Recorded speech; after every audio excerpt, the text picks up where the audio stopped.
मानव समाचार, मानवता के हक में। शहर मालेगांव आज आग के ढेर पर इस बात को मानो, जहां एक तरफ आधार कार्ड के नाम पे कई बेगुनाह जेल की सलाखों के पीछे हैं, जहां बांग्लादेशी और रोहिंग्याई मसला खड़ा किया जा रहा है, जहां औकाफ के मसाइल पर हम लोगों को उलझाया जा रहा है, जहां सनत की जुबों हाली जो किसी से पोशीदा नहीं है, वहीं पर हमारे कई सियासी वर्कर्स, कई सियासी पार्टियों से मुतल्लिक हजरात जेल की सलाखों के पीछे हैं। वो सच है या उस साजिश का शिकार हैं, ये तो आगे पता चलेगा, कानून ही बताएगा। और ऐसे हालात में 2-3 दिनों में जो मामला डेवलप हो गए, खासतौर से अकील जागीरदार और उनकी अहलिया डॉक्टर साहिबा के गिरफ्तार होने के बाद जो मामला डेवलप हो गए, उससे अचानक शहर का माहौल ही तब्दील हो गया। ये बात सच है।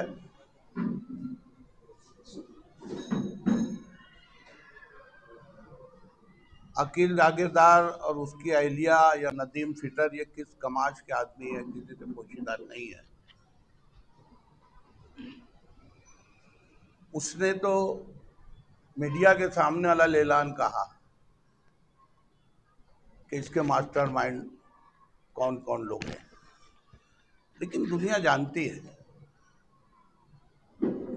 कि गुनाहगार कभी अपने को गुनाहगार नहीं बताता। अपने गुनाह को साबित करने के लिए या अपना जुर्म हल्का करने के लिए वो दूसरों के सर थूकता है। इसको किसी ने अहमियत नहीं दी। लेकिन बात बिगड़ी वहां से जहां से समाजवादी पार्टी के युवा नेता जनाब मुस्तकीम डिग्निटी ने अपनी गुफ्तगू के दरमियान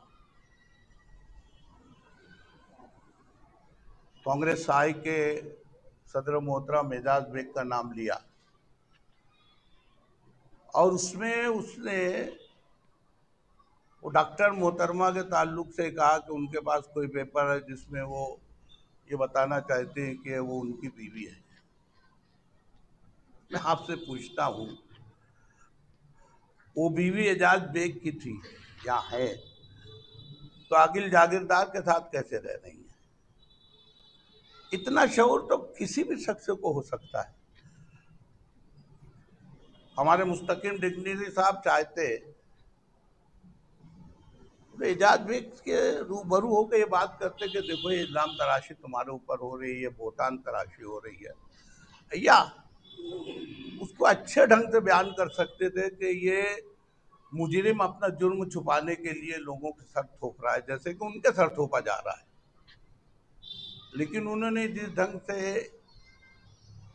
इस बात का इजहार किया, मैं आपसे पूछता हूं, आपकी खानगी जिंदगी मुतासिर नहीं होगी क्या? ये मामला असेंबली इलेक्शन के वक्त भी उठा था, गो के वो मखसूस हलकों में ही था, लेकिन सियासी अकाबरीन, सियासी वर्कर्स के दरमियान होते हुए एजाज बेग के घर तक पहुंच चुका था। उस बात के हम लोग गवाह हैं। उस वक्त उनकी खानगी जिंदगी काफ़ी मुतासिर हुई थी। वो ज़हनी तौर से बहुत परेशान थे। अपने अहले खाना को, रिश्तेदारों को समझाने मनाने में और इस झूठ को ख़त्म करने में, अपनी पोजीशन साफ करने में उनको काफ़ी वक्त लगा। और अचानक ये मामला फिर उभर गया। जाहिर सी बात है कि एक्शन का रिएक्शन होना था, तो हुआ। जहाँ तक एजाज बेग की समाजी कारकर्दगी की बात है, वो कोई इससे इनकार ही नहीं कर सकता। बेतकान दौड़ने वाला ये शख्स है, एक दफ़े घर से निकलता है तो रात को सोते ही वक्त जाता है। और मैं क्या, आप लोग भी इसकी गवाही देंगे कि काम करने के मामले में वो लड्डू नहीं देता, मैं बात करूंगा, उसको बोल देता हूँ, खुद बोलता है चलो मेरे साथ। मामले को हल करने में जहां तक, बेतकान दौड़ने में जहां तक एजाज बेग है, इस बात का एतराफ तो हर कोई करेगा। ये बात जरूर है, थोड़ा सा पेशेंट उनके अंदर कम है, सब्र तहम्मुल का मादा उनके अंदर कम है। उन्होंने जिस ढंग से इजहार किया, सही मानों में एक घर की लड़ाई दो घर जाने वाली बात हो गई। हम इसका एतराफ़ करते हैं कि ये नहीं होना चाहिए था। जहाँ तक मुस्तकिम डिग्निटी की बात है, उन्होंने वाकई यहाँ पर चुकी की, उनको एजाज बेग का नाम लेके इस ढंग से इजहार नहीं करना चाहिए था। लेकिन मैंने सुना तो नहीं, लेकिन लोग बोलते हैं कि एजाज बेग के दो वीडियोज आए, एक में तो उसने नाम नहीं लिया, दूसरे में उसने, ऐसा बोलते हैं लोग, कि मुस्तकिम डिग्निटी का नाम लिया है। और इसी तनाजुर में कल समाजवादी पार्टी के जिम्मेदारान ने, उनके पदाधिकारियों ने कल मीटिंग लेकर एहतजाजन इस बात का इजहार किया है कि अगर उन्होंने 15 दिन के अंदर अंदर माफी नहीं मांगी तो हम उनका एहतजाज तो करेंगे ही, गोबर मारेंगे और गोबर से मुंह काला करेंगे वगैरह वगैरह। आपसे पूछता हूँ, आज शहर जिस माहौल से गुजर रहा है, यकीन जानिए पूरे हिंदुस्तान का मरकज हो गया है। हर किस्म के मामलात यहाँ से उठते हैं और महाराज की जीनत बनते हैं। हमारे कई हाई स्कूल के जिम्मेदारान अंडरग्राउंड है, कुछ टीचर्स आज पुलिस कस्टडी में है, कुछ इदारों की चौकसी हो रही है। ठीक है, इसमें सच झूठ जो भी निकलेगा वो तो अलग की बात है, लेकिन ये आग मालेगांव से फैलकर, आप यकीन मानिए, उर्दू के वो इदारे जो महाराष्ट्र के दूसरे शहरों में, वहां तक ये आग पहुंच चुकी है। धूलिया है, शायदा है, नंदुरबार है, जलगांव है, आप देखिए इसको। और जहां तक सुमित करैया की बात है,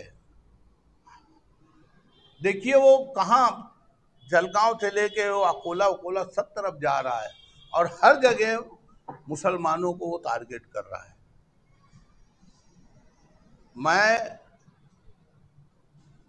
माफी मांगने, मंगवाने, रफा दफा करने की बात नहीं कर रहा हूं। यह माहौल ऐसा है कि सियासी अकाबरीन को सर छोड़ के बैठना चाहिए और जोड़ के बैठना पड़ेगा, नहीं तो यकीन मानिए मैं जो बोल रहा हूं कि ये शहर आग के ढेर पर है। हर तरीके से हमको तंग किया जा रहा है और शायद हमने गलती की, मैं इसलिए गलती बोल रहा हूं, हमारे लिए हालांकि कोई एजाज की बात है कि फिरका परस्त पार्टियों के ये हजम नहीं हो रहा है कि कांग्रेस पार्टी का मेंबर ऑफ पार्लियामेंट शोभा ताई बच्चों साहिबा अगर चुन के आई है तो मालेगांव की वोट पर चुन के आई है। हमने यकीनन एक तरफा उनको 1,94,000 वोट दिया, 4,500 बीजेपी के खाते में गए और 6 मुस्लिम जो थे उनको ले दे के 5-6 हज़ार वोट मिले हैं। ये इसको वोट जहाद बोलते हैं, शर्म की बात है। अगर ये वोट जहाद है तो मुसलमानों ने हिंदू को वोट दिया है ना। वो 6 जो मुसलमान हैं उनकी तो जमानत जब्त करने की बात छोड़ो, उंगली पर गिने जाने वाली उनके वोटे थे, उसके बाद भी मालेगांव को वोट जहाद का नाम दिया जा रहा है। मैं आप लोगों से भी गुजारिश करूंगा कि सही मानों में कुछ लोग अगर आग पर रोटी सेकने का काम कर रहे हैं तो आप मीडिया तीसरे खंबे हैं जमहूरियत की, इस बात को मानिए, इसको पॉजिटिव लीजिए, इसको सिर्फ चटकेदार चस्केदार कहानी मत बनाइए। आप लोग भी इसमें शहर का साथ दीजिए। मैं साथ ही साथ तमाम सियासी अकाबरीन से बोलूँगा कि जहाँ सियासी स्टेज सजेंगे बेशक हम और आप सामने रहेंगे। और रहना भी चाहिए। उसूल की बात जहाँ आएगी, आदमी बराबर उसका भरपूर इस्तेमाल करना चाहिए और करेगा। लेकिन ये घड़ी मामले को टालने की और शहर को बचाने की, आप यकीन मानिए, मैं फिर बोल रहा हूँ, यहाँ कई सीनियर साफी हैं, जहूर भाई जैसे लोग, जो मेरी इस बात की तायद करेंगे कि आज शहर आग के ढेर पर है। हमको हर तरीके से निशाना बनाया जा रहा है, इसलिए कि इंडिया के नक्शे पे ये आ चुका है कि यहाँ पर इस हलके में 95% मुसलमानों का वोट है। नितिन गडकरी ने हमारी शोभा ताई बच्चों का इस्तकबाल किया और बोला आओ आओ ताई, आपका इस्तकबाल है। और उसमें इस बात का जिक्र किया कि आपको मालेगांव वालों का शुक्रगुजार होना चाहिए कि उन्होंने आपको एकतरफा वोट दिया है। रही कल की समाजवादी पार्टी की मीटिंग की बात, हम कहीं भी लड़ो और लड़ाओ की पॉलिसी नहीं करते, हम नेशनल पार्टी के जिम्मेदारान हैं। आप देख ले, हमारे अकाबरीन बशमूल राहुल गांधी हर जगह अगर बात करते हैं तो मेल मिलाप की बात करते हैं, जोड़ने की बात करते हैं। जहाँ तक सियासी मामलात हैं, हम बराबर अपने मुखालफिन का सामना करते रहेंगे। लेकिन मुल्क को जोड़ने की बात, दिलों को जोड़ने की बात जो है, वो मुद्दा कांग्रेस पार्टी का है, वो हमेशा रहेगा, हम उससे हटेंगे भी नहीं। हम लड़ो और लड़ाओ की पॉलिसी से हमेशा बचते रहे हैं, हमारे अकाबरीन ने यही सिखाया है, हमको उससे बचना है। अमन है तो चमन है। लेकिन मैंने कहा ना, हर एक्शन का रिएक्शन है। हमारे मुस्तकीम डिग्री ने कुछ कहा, हमारे सदर ने उसका जवाब दिया। उनकी खानगी जिंदगी मुतासिर हो रही थी, उन्होंने जिस लम्हे में भी कहा हम उसकी तायद नहीं करते, लेकिन एक लम्हा होता है, आदमी अपने आप का अवसान खो देता है, अपने आप पे काबू नहीं रख पाता। वो लम्हा गुजर गया। हम दस्त बस्ता यही गुजारिश करेंगे समाजवादी पार्टी के युवा लीडर, उनकी सदर मोहतरमा शान हिंद से, इस मामले को आपस में बैठ कर हम जरूर रफा दफा करने की कोशिश करेंगे। लेकिन शहर को एक नया रुख मत दो। आज अगर हम लोग आपस में लड़ेंगे तो शहर को बचाएगा कौन? यकीन मानो, बाहर के अफराद की निगाहें सिर्फ अगर जुटी हुई है तो यहाँ के सियासी अकाबरीन पर है कि इस शहर को अमन चमन की तरफ कोई ले जा सकता है और इन मामलात को कोई निबेड़ सकता है। हर एक के बस में नहीं है। मॉब साइकोलॉजी जो है, हमारे सियासी अकाबरीन ही समझते हैं। हमको सर जोड़ के आज शहर जो आग के ढेर पर है, इसको बचाने की बात करना चाहिए। रही अगर वो करते हैं, हम तो रोक नहीं सकते, वही होगा एक्शन का रिएक्शन। मैं तो कहूँगा कि अब भी मौका है, करो कोई उजालों की बात, वरना ये नस्ल उजालों की परत जाएगी। यहाँ जमा हुए आप लोग कुछ पूछेंगे तो हम जरूर उसका तसल्लीबख्श जवाब देने को। मीडिया का जिक्र किया कि मीडिया इस चीज का हिस्सा ना है, इस तरीके की जो बातें हो रही है, तो हम लोग मीडिया के जो उन्होंने भी ये तय किया है कि हम किसी का ऐसा प्लेटफॉर्म ना दें जिससे किसी की जातियात पर। उस दिन जो इजाज बेग साहब ने कहा था, वो मीडिया के लोगों ने वो जुमला नहीं लगाया, वो काट दिया। लेकिन ऐसे कुछ जुमले जो ऑफिशियल चैनल पर लग जाते हैं, जिसकी वजह से विवाद हो गया, तो इसको कैसे देखते?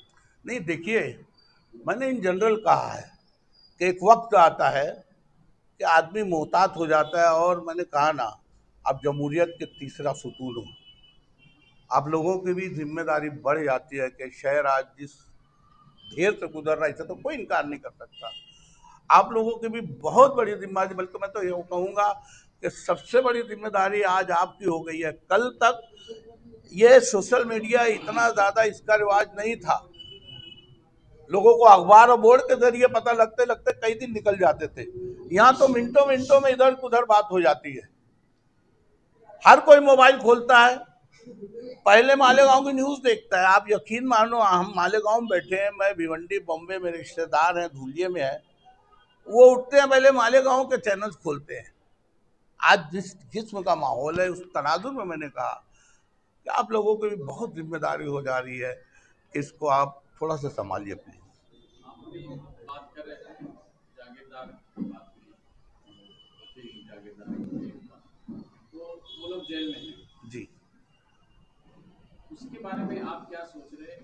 वो जो लोग जेल में, दूसरे सियासी लोग भी और भी जेल में हैं, जी, उसके बारे में आप क्या सोच रहे हैं? एक सवाल ये है। दूसरा ये है कि उनके ताल्लुक से अगर आपके सदर से कुछ हुआ हो, यानी क्या रहता कि खुद जाके, या आप ये समझिए कि ये सब पर्दे के सामने आ गया, कुछ पर्दे के पीछे की बातें रहती हैं, उसका भी एक्शन का रिएक्शन आता है। जी, आप समझ गए होंगे मेरी बात इशारे में। बराबर है ना। क्या ये ऐसा तो नहीं हुआ इसकी वजह से उनके ऊपर कुछ आया और उन्होंने?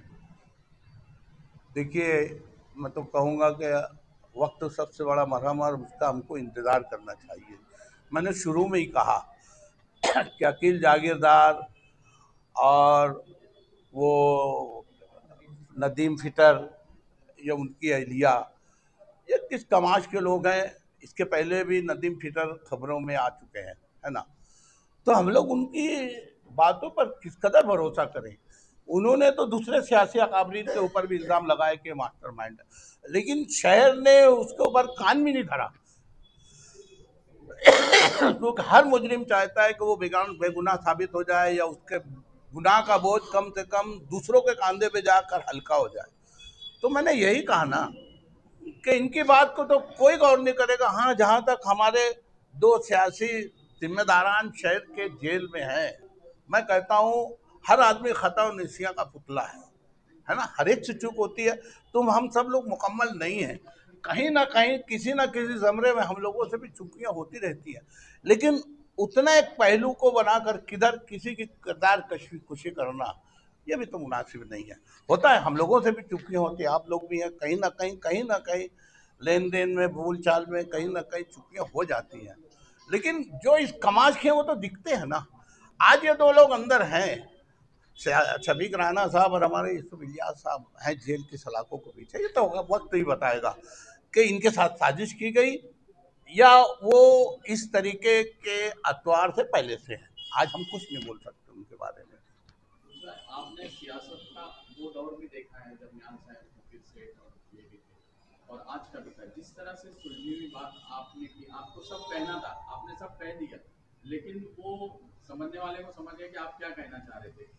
तो क्या सियासत की इस्लाह की जरूरत है? मैं तो कहता हूँ कि कोचिंग क्लास लगना चाहिए। काश कोई हमारे पुराने अकाबरीन जैसा हारून अंसारी से लेके शब्बीर सेठ या निहाल साहब जैसे लोग फिर से पैदा हो जाए। मैं आपको एक वाक़या बताऊंगा मुख्तसर सा। निहाल साहब को तोहफे में वो कौन सी एक कार आती है वो मिली थी, नहीं,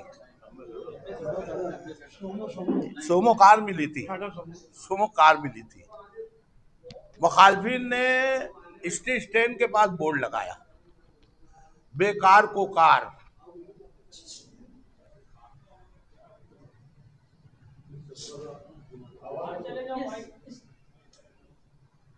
निहाल साहब को तोहफे में, और मैं आपको बताता हूँ, अमरीश पटेल के भाई ने वो कार उनको तोहफे में दी थी, सोमो कार नई नई निकली थी।